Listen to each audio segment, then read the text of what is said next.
এই পাহাড়, এই নদী, এই ভ্যালি আর এখানকার মানুষ আপনাকে চায়। কি বলি বলুন, কদিন আগে যা ঘটে গেল তাতে আর বলার ভাষা নেই। हमारा तो रोजगार ही है टोटल टूरिस्ट के ऊपर ही। हमारे घर में माँ है, बाप है, बहन है, भी कमाते घोड़े पर ही कमाते, वही घर वाले खाते हैं सब कुछ। अब क्या करना है, बस इस गवर्नमेंट को ये गुजारिश है टूरिस्टों को आने दीजिए इधर। यहाँ पे बिजनेस तो पूरा टूरिस्ट पे ही है सर। जो भी यहाँ पे कुछ काम चलता है, कुछ रोजगार है, वो सब टूरिस्ट पे ही डिपेंड करता है सर। तो अभी तो पूरा यहाँ पे शट डाउन है सर, पूरा बंद है सर। কোন আশায়, কোন ভরসায় মানুষ এখন এখানে আসবে? হ্যাঁ, এটা ঠিক যে পেহেলগামের সৌন্দর্যে সত্যি মন ভরে যায়, মানুষ মুগ্ধ হয়। এখানকার চন্দনারি, বেতাব ভ্যালি, আরু ভ্যালি আর অবশ্যই বৈশরণ, যা দেখতে তো হাজার হাজার মানুষ প্রত্যেক বছর এই পেহেলগামে এসে থাকে। কিন্তু এখন জানা নেই, উত্তর আমার জানা নেই। তবে এটা অবশ্যই আপনারাই বিচার করবেন। তবে আশা রাখি, এ ভরসা আমরা রাখি যে একদিন সেই দিন আসবে যখন আবার এই জায়গা স্বাভাবিক হবে এবং আমরা অবশ্যই এখানে বেড়াতে যাব। এই হচ্ছে আমাদের কটেজ, এই হচ্ছে লিডার নদী, ওই পাহাড়ের উপরে বরফ জমে আছে, আর এই হচ্ছে পেহেলগাম ভ্যালি। আমরা যে হোটেল আইসল্যান্ডে ছিলাম, এইটা হচ্ছে ওনাদের ডাইনিং কিন্তু অসাধারণ জায়গায়। নিচেও আপনি খাওয়া দাওয়া করতে পারেন এই জায়গায়।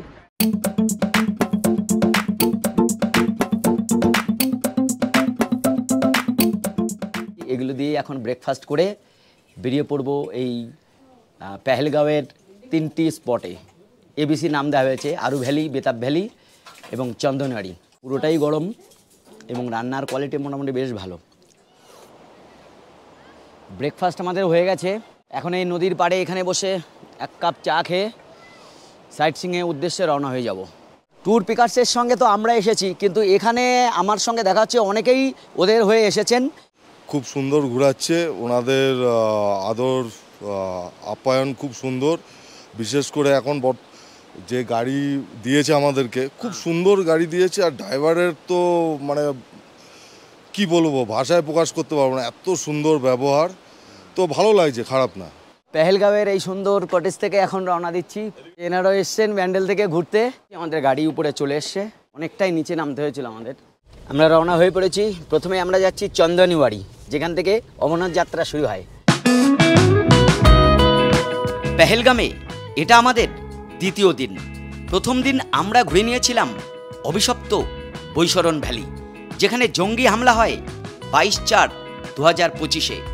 আগের ভিডিওতে এর নিন্দা করেছিলাম, আজকেও তীব্র ভাষায় এর নিন্দা করছি। সবথেকে খারাপ লেগেছে পর্যটকদের উপর হামলা। শুধু তাই নয়, বাছাই করে শুধুমাত্র হিন্দুদেরই নৃশংসভাবে খুন করা হয়েছে। এর যোগ্য জবাব অবশ্যই দিতে হবে। জয় হিন্দ। 3রা জুলাই 2025 অমরনাথ যাত্রা শুরু হচ্ছে। অমরনাথ যাত্রীরা পেহেলগাঁওয়ে রাত কাটিয়ে ঠিক এই রাস্তা ধরে চন্দনারি হয়ে অমরনাথ যাত্রা শুরু করবেন। আশা করি অমরনাথ যাত্রার কোনো রদবদল হবে না, সুতরাং নির্দ্বিধায় আসতে পারেন। যাই হোক, অনেক কথাই বললাম, কিন্তু আজকের প্ল্যানটাই বলা হয়নি। পেহেলগাঁওয়ের চন্দনওয়ারি, বেতাব ভ্যালি এবং আরু ভ্যালি ঘুরে আজই আমরা রওনা দেব কাটরার উদ্দেশ্যে বৈষ্ণোদেবী দর্শনে। ওহ, কত ফুট উঁচু বরফ দুদিকে, অসাধারণ। পেহেলগাঁও থেকে চন্দনওয়ারি যাওয়ার রাস্তা।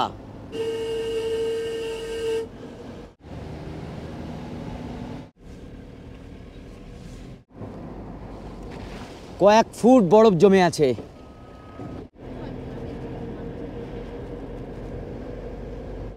একেবারে এই যে শুরু হয়ে গেছে, ওয়েলকাম টু যাত্রীস লেখা রয়েছে এখানে। এই যে দেখুন, পুরো অনেকটাই কমপ্লিট। এই আমরা পৌঁছে গেলাম চন্দনওয়ারি, আর আমার ডান দিকে পরপর সাজানো হচ্ছে অমরনাথ যাত্রার জন্যে। সামনেই অমরনাথ যাত্রা।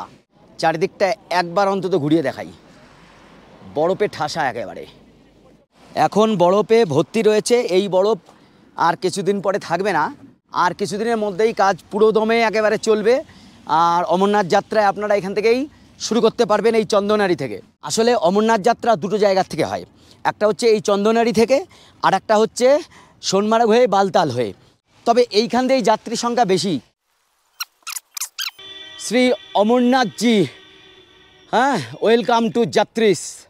যেখান দিয়ে এরপরে এই যাত্রা শুরু হবে এরকমভাবে ঘুরে ঘুরে, আর সেখানে এখন এই রকম বরফে ঠাসা রয়েছে, এত বরফ জমে গেছে, যাব কোথা দিয়ে উপরে।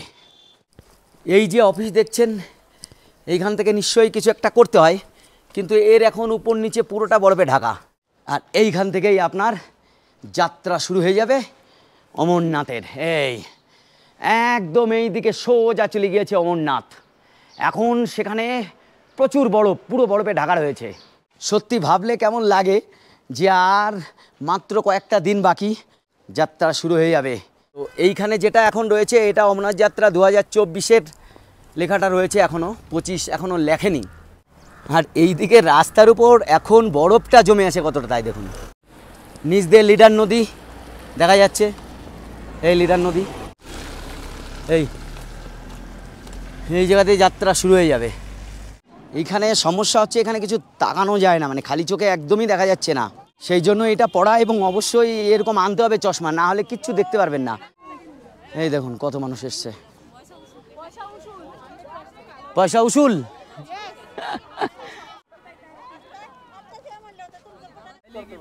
ঠিক এই সামনে দিয়ে অমরনাথ যাত্রা শুরু হয়ে যাবে। এই যে এখানে বেশি তাড়াহুড়ো করলে এইভাবে পড়তে হবে, পড়ে যাবেন আপনারা, সাবধানে, কারণ এই প্রচণ্ড স্লিপারি। এইরকম বরফে ঘেরা চারিদিকটা এরকম দেখতে হলে আপনাকে এরকম ডিসেম্বর থেকে মার্চ মাস পর্যন্ত পাবেন। এপ্রিলেও থাকে কিন্তু কমতে থাকে, আর অমরনাথ যাত্রার জন্য জুলাই এবং আগস্ট ঠিক হবে। আপনার ইউটিউবে আমি দেখি। আচ্ছা, চিনতে পেরে গেছি আপনাকে। কেমন লাগছে এখানে তাই বলুন? খুব ভালো লাগছে, আর আপনার ভিডিওগুলো আমি দেখি খুব। হ্যাঁ, কোথা থেকে এসেছেন আপনারা? আমরা আসাম থেকে। আসাম? এই মানে এখানে ভাষা বের করতে গেলে হবে না, শুধু দু চোখ ভরে দেখতে হবে। এখানে এরকম গাড়ির লাইন পড়ে, আপনার ড্রাইভারের নাম্বার নিয়ে রাখবেন আর গাড়ির নাম্বার।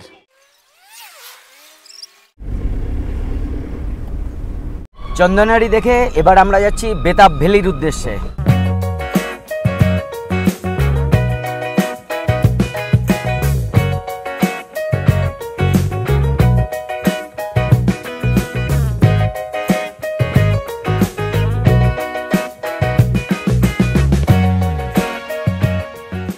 বেতাব ভ্যালি, যেখানে বেতাব সিনেমার শুটিং হয়েছিল, বজরঙ্গি ভাইজান সালমান খানের যে শুটিং হয়েছিল সেটাও কিন্তু এখান থেকে এর ঠিক উপরে হয়েছিল, যেটাকে বলা হচ্ছে পালন ক্ষেত। ওই পালন ক্ষেতে আপনারা যেতে পারেন ঘোড়া নিয়ে। তো ঘোড়া তো রেট আপনার 3000 তো চাইবেই, বার্গেনিং করে সেটা হয়তো আপনি 1000-1200 করে যেতে পারেন। তো সেখানে আর আমরা যাচ্ছি না, কারণ আপনারা জানেন যে আজকে আমরা কাটরা যাব। এইখানে টিকিট কাউন্টার, বেতাব ভ্যালি প্রবেশ করার টিকিট কত দেখা যাক। এই টিকিট কাউন্টার। তো ঢুকেই এখানে এই যে এনারা এইসব নিয়ে বসে আছেন কেন জানি না, এতে করেও যারা হাঁটতে পারেন না তাদের হয়তো ঘোরান, ঠিক আছে।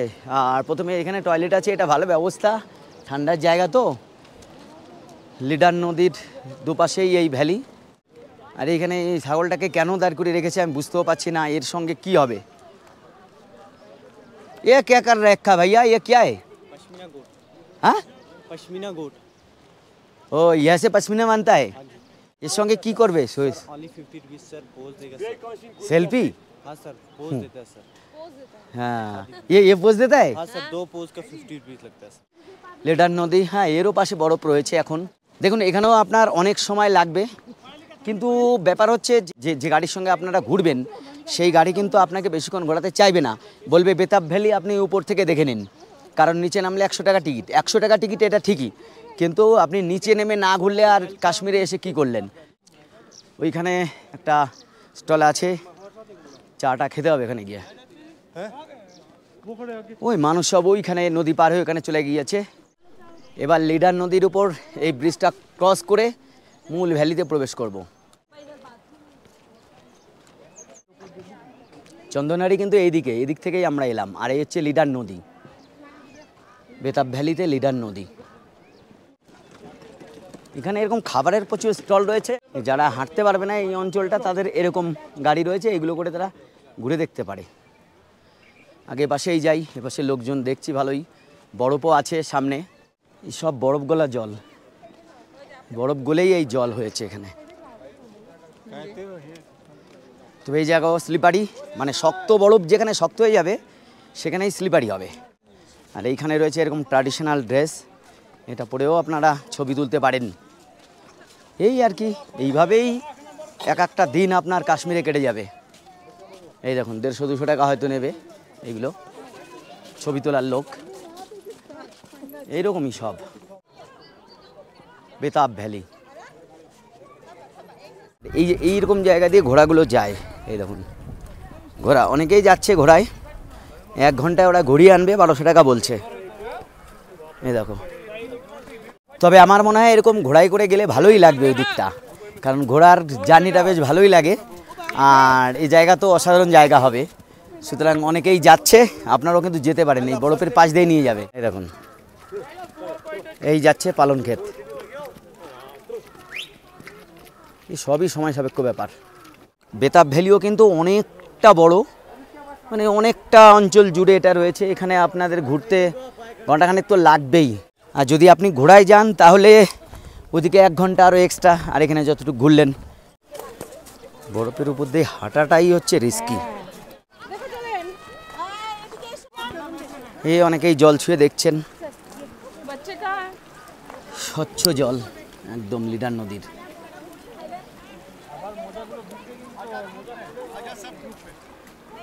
তো অনেকক্ষণ ঘুরলাম বেতাব ভ্যালিতে, শুধু ঘোড়ায় যেতে পারলাম না সময়ের অভাবে, কারণ আজকেই কাটরা যেতে হবে।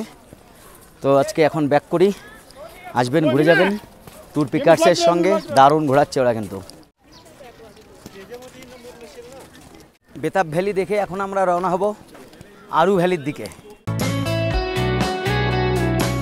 বেতাব ভ্যালি থেকে আরু ভ্যালি যাওয়ার রাস্তা সত্যি খুবই সুন্দর ছিল। যাই হোক, অনেকেই মনে করছেন বৈশরণে জঙ্গি হামলার পরই আমি ভিউ পাওয়ার জন্য এই ভিডিও ছাড়ছি। এটা সম্পূর্ণ ভুল। যারা আমার ভিডিও দেখে থাকেন তারা জানেন যে আমি কাশ্মীর সিরিজে পরপর ভিডিও আপলোড করছি, এটা রুটিন মাফিক। যেহেতু এই ঘটনা ভিডিও এডিটের সময় হয়েছে, তাই তার নিন্দা আমাকে করতেই হবে। সামনেই দেখা যাচ্ছে আরু ভ্যালি।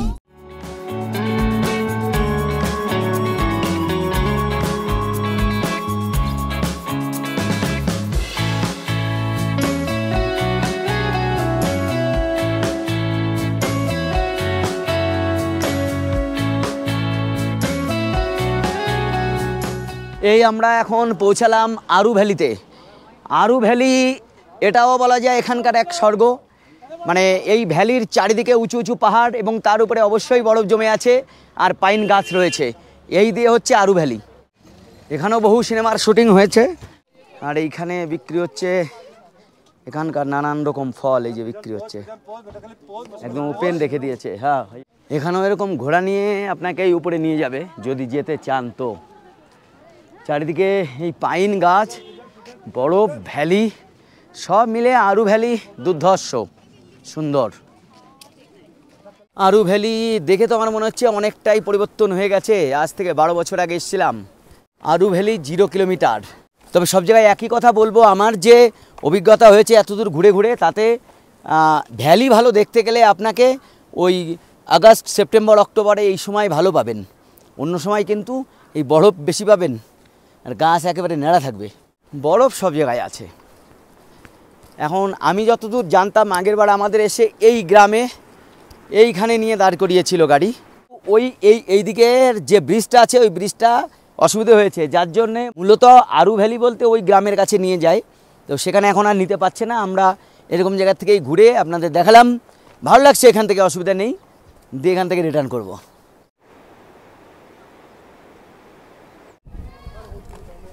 ব্রিজটা ভাঙার জন্য গাড়িগুলো একটু দূরে এরকম জায়গায় নিয়ে যাচ্ছে। এখানকার যে ড্রাইভাররা হয় এরা যতটা সস্তায় করা যায় এইখানে গাড়িগুলো না দাঁড় করিয়ে পুলের কাছাকাছিও গাড়ি কিছু যাচ্ছে, ওখানে দাঁড় করালে আপনি হেঁটে আরু ভ্যালি কিন্তু ঘুরে আসতে পারেন। আচ্ছা, এইখানে এত ভিড় কেন বুঝতে পারছি না। এখানে কোনো একটা গ্রুপ এসছে, এই জন্যে, আলাদা কিছু নেই আর কি। এখন যাই হোটেলে, আবার ফিরে যাব। আমাদের পেহেলগাঁওয়ে যে হোটেল আছে ওই হোটেলে ফিরে যাব। হোটেলে ফিরে তারপর ওখান থেকে লাগেজ আবার অন্য গাড়িতে তুলে কাটরায় যাব। আর সঙ্গে থাকুন, একেবারে কাটরা আমরা কিভাবে যাচ্ছি, কোন হোটেলে থাকছি, সেখান থেকে বৈষ্ণোদেবী আবার কীভাবে কি করতে হবে, সব ডিটেলস যত দূর পারা যায় এই ভিডিওর মাধ্যমে আমি দেখাবো। সঙ্গে থাকুন, ভিডিও অর্ধেক হয়েছে সবে, এখন অর্ধেক বাকি আছে। তো আমরা উঠে পড়েছি এখন গাড়িতে। এই গাড়ি আমাদের সোজা নিয়ে যাবে কাটরা হোটেলে। আমার সঙ্গে রয়েছে ভাইকে, নাম কি है sir? Danish Bhatt. Star food. আমরা এখন কাটরা যাওয়ার পথে এখানে খেয়ে নিচ্ছি রোড সাইডে একটা হোটেলে। তবে এই খাওয়াটা কিন্তু ইনক্লুড নয়, বারবার বলছি, এই দুপুরের খাবারটা কিন্তু ওরা দেয় না।